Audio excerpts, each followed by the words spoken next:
just trying to get my grind on. So move over, let me get my shine on. They were telling me that a lot more people than just my mom are watching this event on stream number 2. So That's thank what you. happens. Thank you for joining us. Or thank you, Mom, for making 15,000 Twitch TV accounts. You're my biggest fan, man. But I believe we're actually ready for the next game. And indeed, we are, man. So what an awesome series. Both series that we've cast. I know I keep calling back to the other games, but it's We're just so good. Like every time you tune in here, we're just going to tell you how much everything you missed was awesome. And that's why you can't go to the bathroom. Pinch, poke, me a Red Bull. I just want to say something really quickly. This is a completely stupid and unrelated story. So if you want to keep your brain cells alive, just go ahead and mute the stream here for a minute.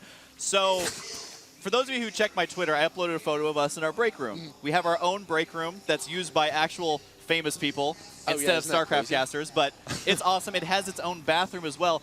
When I was in there going to the bathroom, they have a feed of the stream into the bathroom. So it was like the most enjoyable bathroom experience of all time. And I was really excited about it. I did not miss 1 second. And so I just got to say, Red Bull, they are awesome. We can see really that's where the world's going, where we can't, you know, there is no need for me to ever be disconnected from what I want to be connected to. That is true. And Google is making those glasses where you can like connect to the internet. Imagine I can keep that on no matter what I'm doing. Oh, I love living in the future, Rob. I say that a lot, but the future is coming. Regardless, though, we have to introduce our players. Instead of talking about bathroom stories, up in the top left side, it is going to be Empire viOLet, who likes making roaches we've seen in these games. And for good reason. He's sniped more hatcheries than I care to count. And why don't you introduce our player in the bottom right? Oh, well, I'd love to. Now the player down here in the lower right-hand corner of the map playing as the Red Zerg. He chose this map. He chose Ohana for game number 3. This is Millennium Stephano. Indeed. And Stephano going for hatchery first. What a total baller. Is this going to work out, though? All day, like, going, okay, 16 hatch against 10 pool. Yeah, 10 pool? He definitely got his pool pool? early. It was funny. I was talking to Chef before, and he was like, 10 pool, yeah. I hate when people get the number wrong because there's 6, 7, 8, 9, and 10 pools. So I'm not even going to try and guess, Early man. pool. Early pool. So I say a very fast pool from viOLet. I say pool first, man, and that's exactly what we're seeing from viOLet. And also, I mean, it's going to be... Oh, he's making a lot of lings. Yes. And he also did the double extractor trick. And, Rob, maybe I'll just shut up because you are on it. You are on top of it. It's all right. The lings are going to be coming out there. And now Stephano has got to be scrambling, man. So he is only going to have drones to defend from this. He was so greedy in this third game. I mean, you know, you talk about people, hatch first. Sometimes they'll do it like barely at 15. Really, like Zergs have also kind of evolved to start doing. I mean, especially Stephano does the spawning pool first and then follows it up with like the queen and the 4 lings, and then you take your base. But in this case, he just gambled so much in going for that expansion. Now we can see all 8 lings are going to be over there. Oh, but Stephano's done a great job. Hasn't quite lost any of his drones just yet, but we've seen a significant amount of damage taken onto those lings. You have to remember also that Stephano is in a drone lead right now, although it's going to be so tough for him to clean this up. He can use the larva at the expansion. He decides to go for it. Still tied on the drones. Now it is exactly tied, and now he's going to start losing those drones. And he does decide to engage continually, even though he had lings on the way here. So I feel like he engaged there for just a second too long. But you got to remember, he's got 2 hatcheries. If he would have just timed that, I think just a little bit differently with waiting for those 4 lings to get out there, as long as he has just that extra DPS. And now we can see Stephano is going to be pretty much entirely forced to just re-drone, right? Because he has to close a little bit of that gap. Yeah. Although building those 5 will pretty much close it up. viOLet's still going to have at least a little bit of a lead, but viOLet is not going to have the larva production that Stephano's going to have off of those 2 hatcheries. Yeah, I mean, the longer he's unable to do damage, unable to expand, that's exactly what he has to do, is he throws down the Baneling Nest to try to be cost-effective here. And, you know, so far this game has played out about as you would expect. The player going for the early pool, able to do some initial damage to Stephano. Stephano now forced to turtle a little bit. We see 2 actual spine crawlers going down, which is the only reason I sound surprised is because that's really early in a ZVZ to be using those drones for that.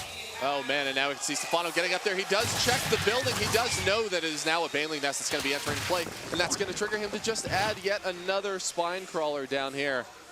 And really, he's actually going to be in a pretty safe, comfortable position. Now, Stephano, as we can see, is now adding on just 1 additional queen as he waits for his minerals to continue to climb up, and now viOLet is going to continue the all-out assault. He's just about to finish up his metabolic boost speed upgrade as he adds on so many Zerglings. Yeah, I just want to say, if you're hearing the crazy cheers, it's because there is a Mass Reaper game going on the other stream, which is absolutely bananas, and apparently the illusion is crazy, man. I just lost my screen. Oh, we're back.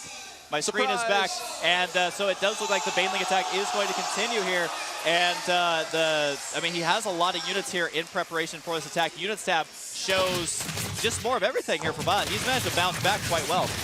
Oh man, yeah. Now Stephano, so he's got a pretty comfortable base over here, doing great since he's spreading out all of those spine crawlers and showing, hey, I can still work miracles with only 2 queens. Yeah, exactly. Those queens, I feel like instead of running up to punch their foes, they were just sitting back sniping those units. They have such a long range now, and that's why Stephano was able to keep his cool, was able to clean up a lot of those units, and viOLet had a supply lead. It is now, I mean, he's managed to pull it back into a lead here, but it was even there for a moment, and you have to remember on the back of that, he still doesn't have his natural up yet. Oh, so viOLet, I mean, he's going to be in a semi-rough spot. Actually, let's take a look at that drone count. viOLet is actually still currently ahead as far as the drone count goes, but Stephano, once again, he's had just a solid amount of extra larva production for the beginning of this game. Yeah, and what's interesting is viOLet, since he's had more drones, has had more money to spend on the army, and you can see the cost efficiency. Yeah, exactly, is double that for Stephano. So Stephano is able to get back on his feet here, and quite frankly, I think he should just start droning here like crazy because, you know, he's already proven he can hold his own right now, and he has managed to even up that drone count already. Wow. Yep, so pretty much moving into a very, very even mid-game now. Who's going to take the dive to get the layer first? Of course, it's viOLet. Yeah, we've seen viOLet love these earlier layers. Stephano, whatever he's been doing so far, though, it has been pretty good. Of course, we are tied up 1-1. As you can see there at the top of the screen. But Stephano adding on now an Evo chamber, and again, the Sim City, like we've been talking about, it makes it almost impossible for Zerglings to run directly up this ramp. They have to go around all of the spine crawlers, and they're going to attempt to do just that, but they're going to quickly realize they have nowhere to go. And it does look now, basically we're going to have to keep an eye on the unit, on the drone count, because, you know, both players are in a safe macro mode right now, and they really can't kill their opponent because Stephano's turtling hard. viOLet has had a lot of drones, so he can make an army quickly, and it's just going to be tough to end the game here in the next couple minutes. And so viOLet has just added on those 3 more extractors, right? So now he's got full gas coming out of his main and his natural. So what I'd really like to see happen is that if he does end up adding on a Spire after that layer finishes up, and of course there comes the Spire. If he then uses his remaining money as soon as that Spire finishes to just add on enough Mutalisks to force your opponent into building too many defenses, and then you add on a Roach Warren and trick them because they build too many defenses for the Mutalisks. That's kind of what happened last game. I fall for that stuff all the time. I mean, I know I'm a horrible player, but I'm like, oh, I see this. I'm going to counter this until the end of the game. Oh, I just lost. And that's exactly what a lot of the top players will do is you'll see them build, you know, high-cost tech structures, but it's mostly just to trick your opponent now. Right, well, you just use it to make a couple units, and as long as they see that you made those units, there's no way for me to know what your next round of larva was used on, right? I just kind of have to go with the gut instinct, and I really don't have a good way to get constant information on your base, because the queens are going to be able to stop my overlords from really getting in there. Stephano's getting over there to check and see whether or not viOLet has gone for the 3rd. Now, this may clue him in to knowing what exactly viOLet's going to be up to. Oh, it definitely limits the amount of builds that viOLet has kind of up his sleeve, stuff that Stephano's not going to know about. Now, Stephano does go ahead and take out those destructible rocks. I love this. It can make a Zerg player a little uneasy because all of a sudden there's another counterattack route for your opponent's lings, but it does allow his drones to transfer back and forth very, very quickly. And viOLet right now is trying to work on the upgrades, but they're kind of gotten a slow start here while Stephano does have the 1-1 attack and armor nearly complete here, and a Roach Warren going down. Look at the wall in here for viOLet. I love he did this in the past, and he's doing it now here.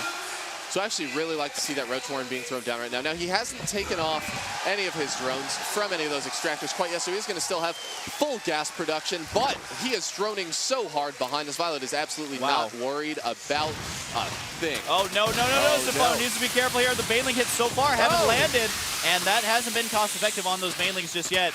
And he really only needs to land one of them, though, because he's just trying to change that count. And there it goes, trading one Baneling for a pretty large amount of Zerglings. Oh yeah, that was very vital here for viOLet holding on to this expansion, because if the split was perfect for Stephano, he could have actually killed off that expansion. You got to remember that viOLet wants to be going for these mass roaches again, and oh my goodness, he just did a huge wave of drones and is now following it up with a 11 drone wave as well. So he is going to be in crazy good shape for macro, but also vulnerable to a Stephano timing.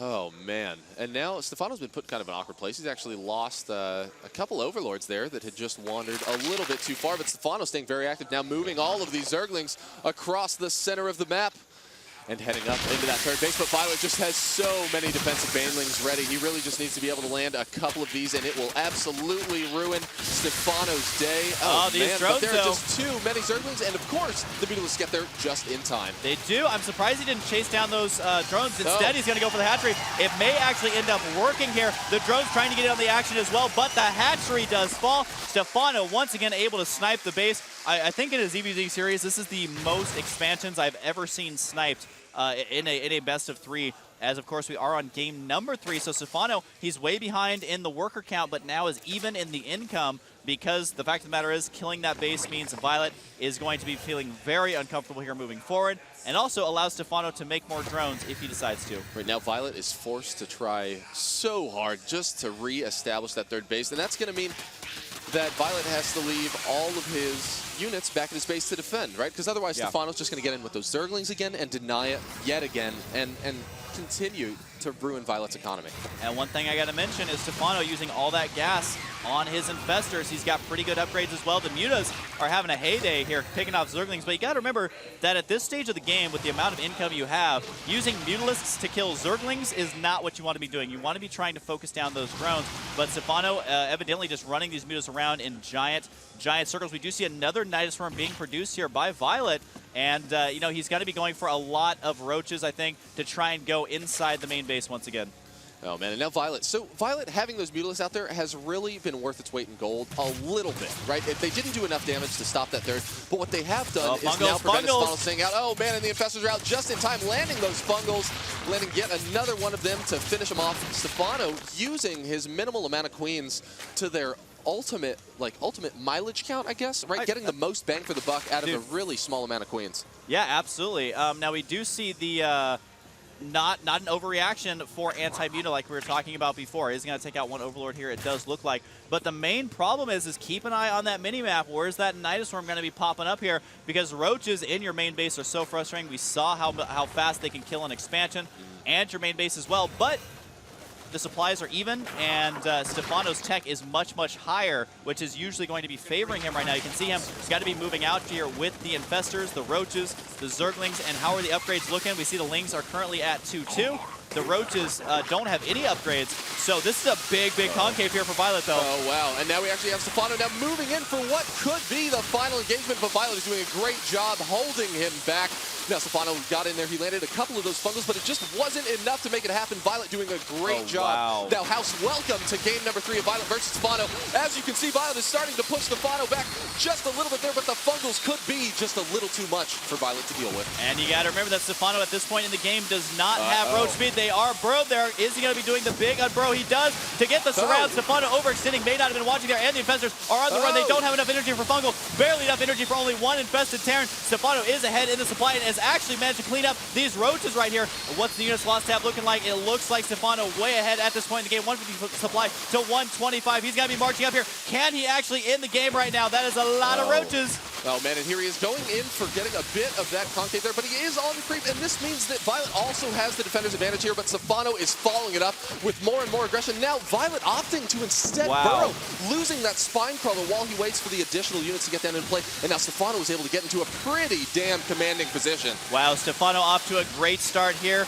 at the tournament. He's managed to claw his way all the way through to game number 3 here. Can he actually take this series as well? Well, he is going to be massacring these drones up here. The expansion is vulnerable as well. viOLet, though, is still able to make quite a few roaches here, but it's not enough. 26 Lings on the way for Stephano, and Stephano can even expand here if he decided to, but I don't think he's going to need to, as it's 161 supply to 90. Oh, man, Stephano, for the second time this game, getting in there and killing that third base of viOLet. He's just done such a great job crippling him over and over, taking him out of his comfort zone. viOLet really tried to do a couple pretty cool things by bringing Mutalisks back into the matchup, taking a bit of map control, but Stephano just using his brute force to hammer through viOLet. Brute Force indeed, actually managing to upgrade his roaches now. He's going to be even on upgrades here relatively soon. I just don't think viOLet has any options. More than double supply here for Stephano, even dropping out some fake little Zerglings there. There's the GG, well played. Stephano is actually able to take the series 2-1, an outstanding performance. And so far, the 2 series that we have cast have just been absolutely outstanding. And you can see the winner right there, man, on the right side of your screen. Stephano just off to such a great start in this tournament. And so that does mean that now Stephano in Group A is currently the only undefeated player. Yeah. Pretty much comfortably placing him almost, he's going to be able to get out of group phase. Well, and you got to remember that it is top 2 who advance. So as long as, you know, he doesn't lose his next 2 games like outright, then he definitely has a great chance, and also starting this tournament off very, very well. I just want to say, since we aren't on the main stage very much, I just want to say hi to everyone out there. You guys are awesome. Which I don't try to make the crowd cheer in overabundance, but I feel much better about myself. Thank you. So that was game number 3, which means that up next, there's only one more match that each of these players have to play moving forward. That means that up next, it is going to be Stephano versus Ganji and Illusion versus viOLet. That is indeed. Yes. I think so. Yeah. I'll go with yes, and then if not, then whatever. So we are going to go ahead and take a super quick break while they get set up. And actually, interestingly enough, both players are watching the replays over there in the booth. They're kind of wondering exactly where they went wrong. viOLet was being very aggressive on the droning, and I thought he was going to be okay, but before it kicked in, Stephano was able to end the game. Yeah, so both of those players staying so diligent, right? Yeah. Because really, this is the best time to learn from your mistakes. You might as well see what went wrong, because you only have one more match left in the series. Everything counts right here, and just as Sean pointed out earlier, every game or every series is worth like an additional $100. Yeah, it's worth additional money, as well as if we do come down to some sort of tie situation, it's got to be based on how many maps you've won, and your every percentage. Yeah, so even if you lose like one game and your opponent like another player, if they go 2-0, even though you both won your matches, it actually is more beneficial to the 2-0 player. So every single game is very vital, and we'll see if that comes back to any of these players where, maybe they won 3 matches, but they're all 2-1, and they're still not advancing. We'll have to see. So, ladies and gentlemen, when we do come back, we are going to see the final matches from Group A here at the Red Bull Battlegrounds. So don't go anywhere. I'm Rob Simpson. I'm Husky, and we'll be back right after this.